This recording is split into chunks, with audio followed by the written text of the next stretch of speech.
Those cyclical phases of depression. Something's ringing a bell. Many know them from premenstrual syndrome. Others notice them when they're entering perimenopause. I've noticed them entering perimenopause, and I didn't know what it was. I just thought I was going crazy. And the weird thing, my doctor couldn't find help, couldn't find an answer, because my cyclical phases of depression were not according to the book. Oftentimes it's said that just pre-menstruation, as estrogen and progesterone are dropping, so does our levels on serotonin and possibly dopamine drop, and therefore we like, oh, feel sad or depressed or whatever. But that was not the case for me. I was depressed again and again and again, like every month, until I noticed that it was just every month at the same time. I was depressed about 1 week after I bled. So about 6-ish, 10-ish days, not 10, it's already too much, or about 6 days into the cycle, I was a shadow of myself. I really was a shadow of myself, and I did not know what to do. And it was really threatening, really threatening, because I was just not capable of anything. Just getting out of bed was just too much. And so I did think I was having depression. I did think I was having mental dysfunctions. And actually I did, because there was a dysfunction in my brain. But nobody could help me. And I had a therapy. What was it, about 3-ish years ago? I've been to therapy. I've been to the sessions. I've talked about my mom, my brother, and my parents and whatnot for the 1000th time. Like, oh, now I'm going to find new insights. No. But I did it. I did everything I could do. But there was no help. And so my doctor said, my gynecologist, when I said I'm having such bad phases of depression, and I've noticed it's cyclical. And that actually was the trigger why I went to see her, because I understood, I realized it's been happening now for 3 months, and it's always at the same time. It has to do with my cycle. And that, as irritating as it was, like, what does my cycle have to do with my mood and my brain and my life? Apparently a lot. And so I went to see her. That was the first step I took. And she said, actually, that shouldn't really be the case. It's kind of not the norm. So no, but maybe try, what was it? Maybe try chaste tree. That's the name, chaste tree. In German, it's Mönchspfeffer. So maybe try chaste tree. She gave me a prescription. I went to the pharmacy. I tried it. Nothing changed. Nothing. I mean, it didn't get worse because it already was really bad. Don't know how that could have been any worse, but it also didn't get better. So that wasn't it. But I also wasn't too keen on going back to her because she wasn't really helping. Until after some time, I went back. I did get the prescription then for hormone therapy as I did more research, and I found this is connecting, this is connecting, this is connecting too, this is connecting, it's connecting. I found so many connections, all of my symptoms, pinpointing, like bing, bing, bing, bling, neon signs, perimenopause, and finally understood, and finally I asked for hormone therapy, and after some time she did give in and gave me the prescriptions. But I was curious. I mean, the bad dips, like 6 days into my cycle, they have disappeared gladly. I mean, it does happen every now and then that I'm not in my fullest capacity, but that's okay. It's totally okay, as long as I'm not just a blob of barely existence. But I researched more, and I thought, what could be the cause? Because as special as I am, I'm not special. We're all the same. We all have a physical body. We all have our blood. We all have our cells. We all have our chemistry.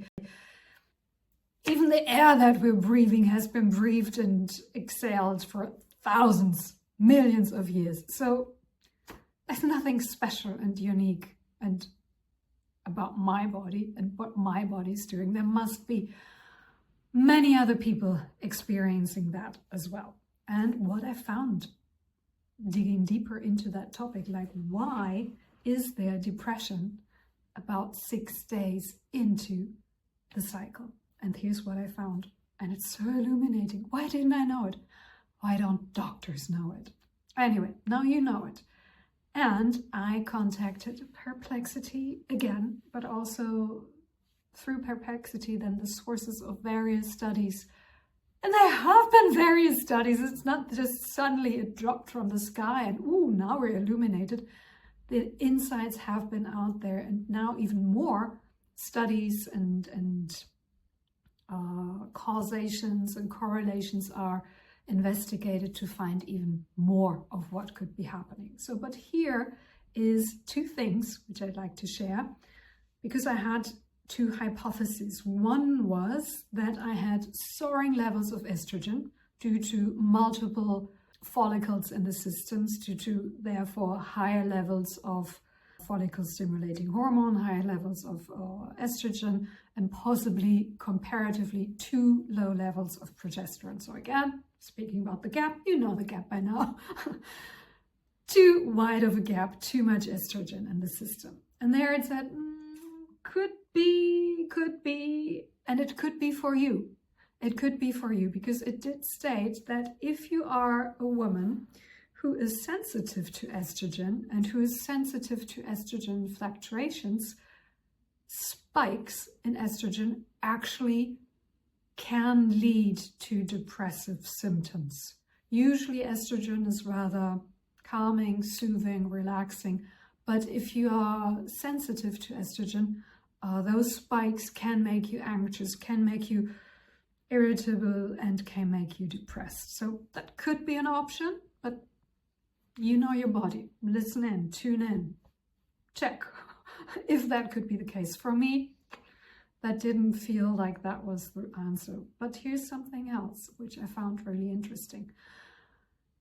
As there are cycles, during perimenopause especially, where we can have multiple eggs and multiple follicles in the pipeline, so to say, or not yet in the pipeline, like not yet in the fallopian tubes, it can be that we have high levels of estrogen, but not always do these follicles actually ovulate. So we have high estrogen, but then they disappear, and they're not turning into progesterone, and they're not turning into continuous also estrogen manufacturing machines.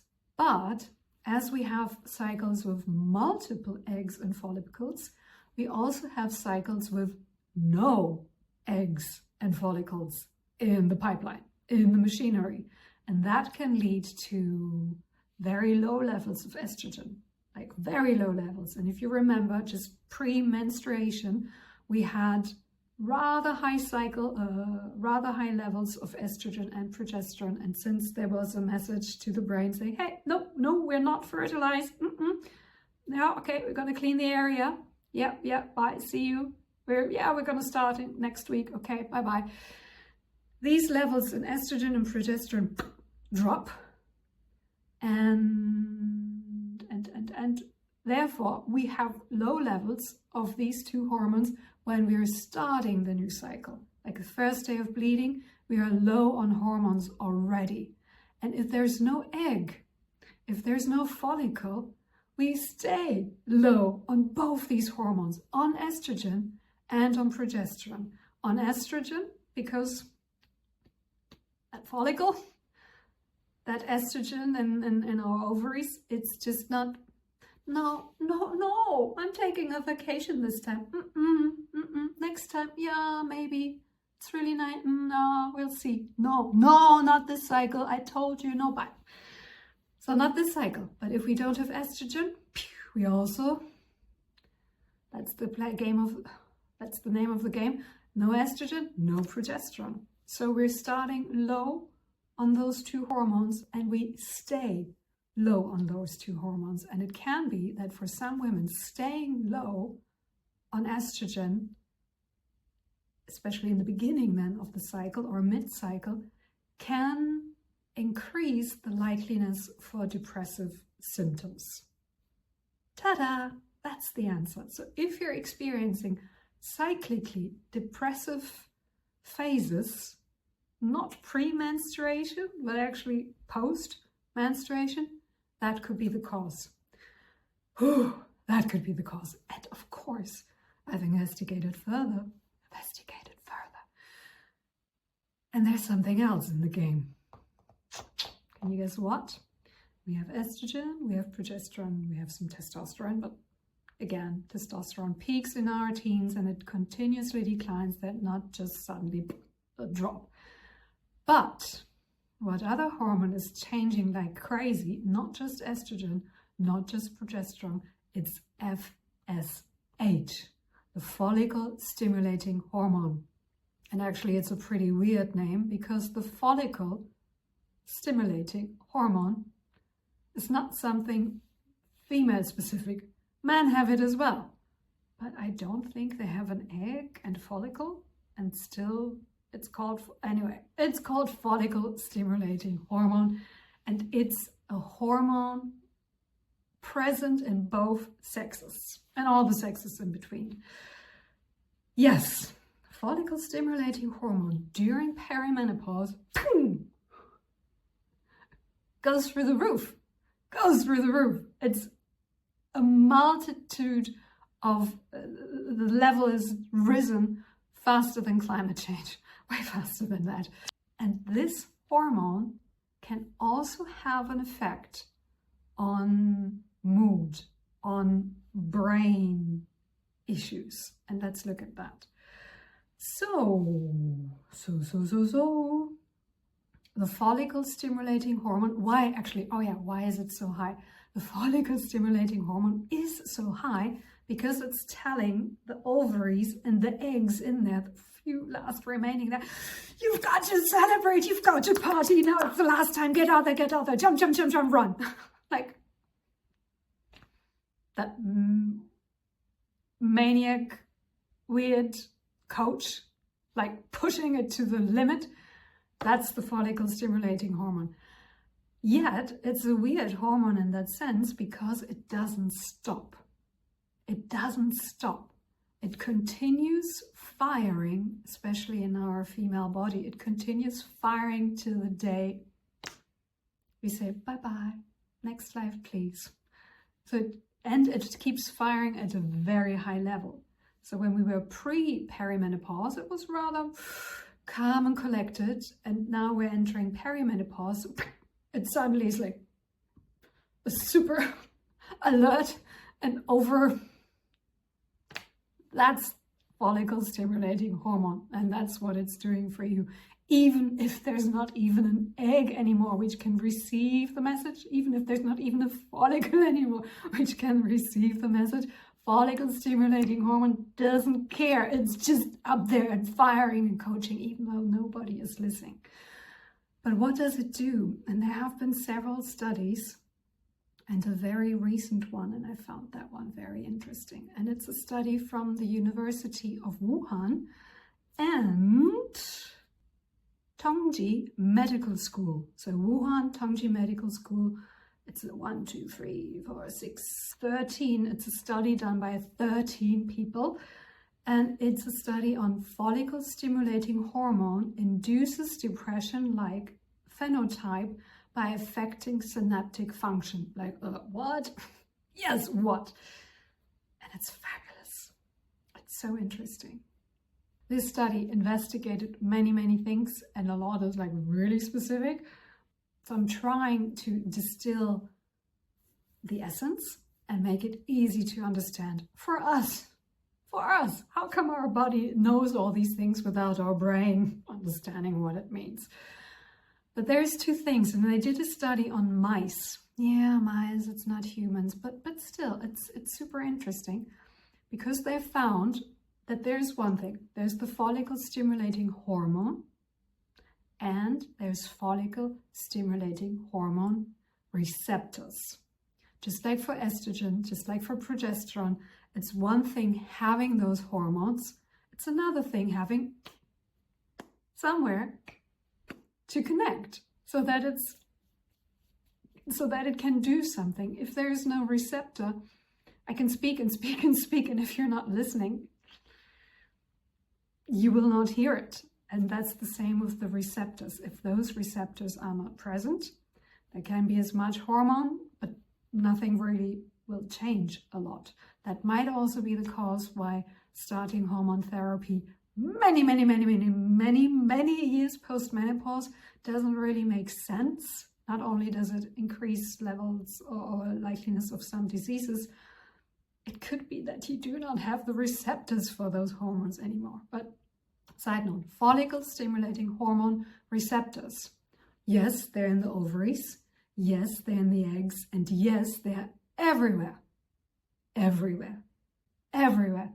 Not even in cells and tissues which are in any way related to our sexual organs. And there's many receptors in the brain. And they found two things, or I found two things in the study which I found particularly interesting. One is that the synaptic plasticity, like how our synapses function, how they're adaptable, how they're alive, can be impaired by high levels of follicle stimulating hormone. So, so the fluctuations in our other hormones already are a challenge to our brain, or can be a challenge to our brain. But on top of that, the ever-increasing amount of follicle stimulating hormone can also be triggering, causing, providing a very fertile environment for malfunctionings and for decreased levels of plasticity. Second is that heightened levels of follicle stimulating hormone do what? They are pro-inflammatory. They are pro-inflammatory.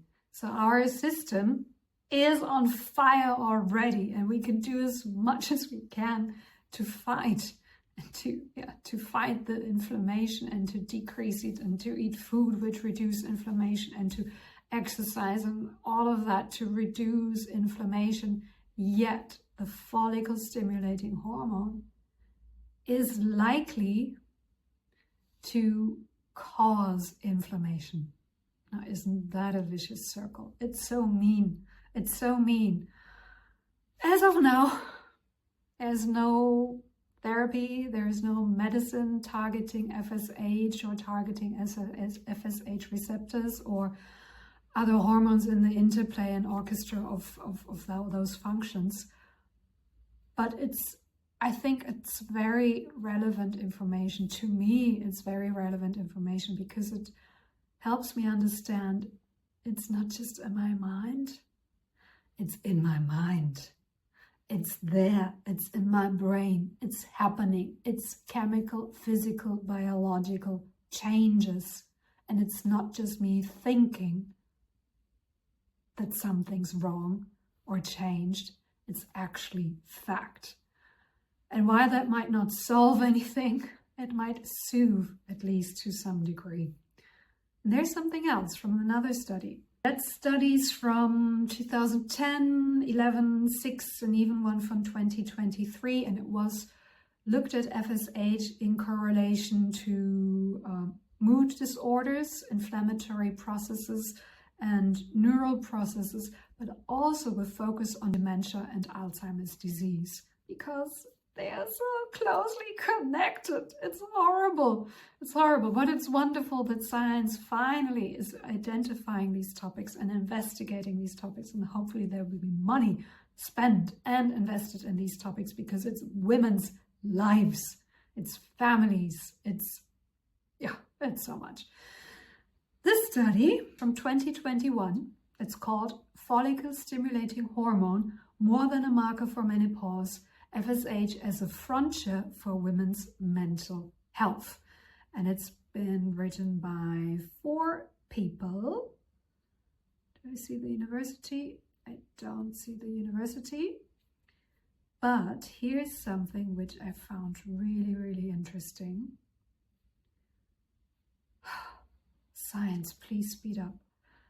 Here's something which I found really, really, really interesting. And research suggests, I'm reading this, research suggests a role for inflammatory mediators in the effects of elevated FSH. FSH receptors are expressed in monocytes and stimulate production of pro-inflammatory, etc., etc., tumor factors, and inflammatory hypothesis for mood disorder, rheumatoid arthritis, and Alzheimer's disease, all diseases with a greater prevalence in aged women compared to aged men. And these are well documented, it says. Pro-inflammatory and are expressed in monocytes. Now, I did not know what monocytes were, or maybe I did when I was watching Once Upon a Time, this wonderful French cartoon where it teaches people and children about the body. It's so nice. Monocytes are the largest type of white blood cell originating in the bone marrow and circulating in the blood before migrating to tissues. There they differentiate into various other cells, are crucial for the immune system, fight infections, etc. So that could also be a reason. Could. It's not proven. There's no study. There's no scientific evidence, but I'm just trying to connect dots. And maybe I'm completely off track, but it seems logical. So these pro-inflammatory activities by FSH are, are expressed in monocytes. They are expressed in white blood cells. White blood cells. And white blood cells, there's so much about white blood cells. They're relevant for strokes, for heart disease, and now apparently for inflammation processes within our bodies. And these white blood cells are made in the bones. And if they're inflamed, our bones are inflamed, and maybe that's why they're hurt. Who knows? Who knows?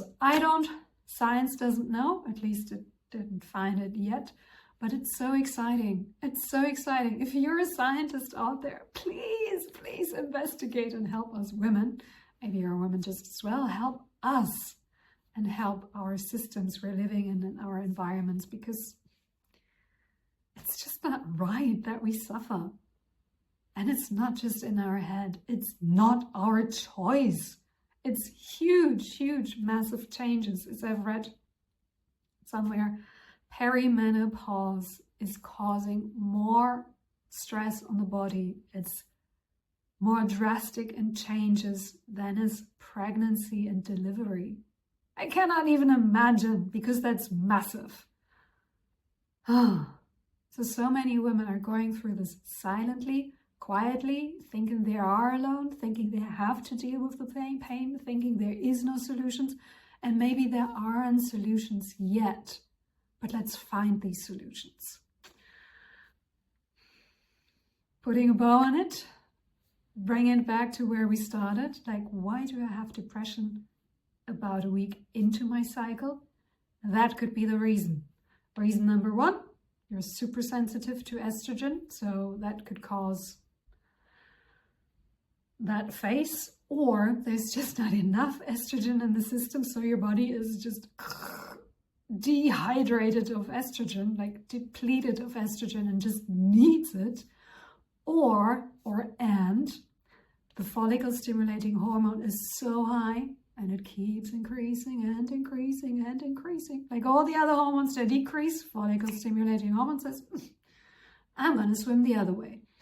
It keeps increasing, and while it increases, while it's not put at bay by other hormones like estrogen, it triggers inflammation.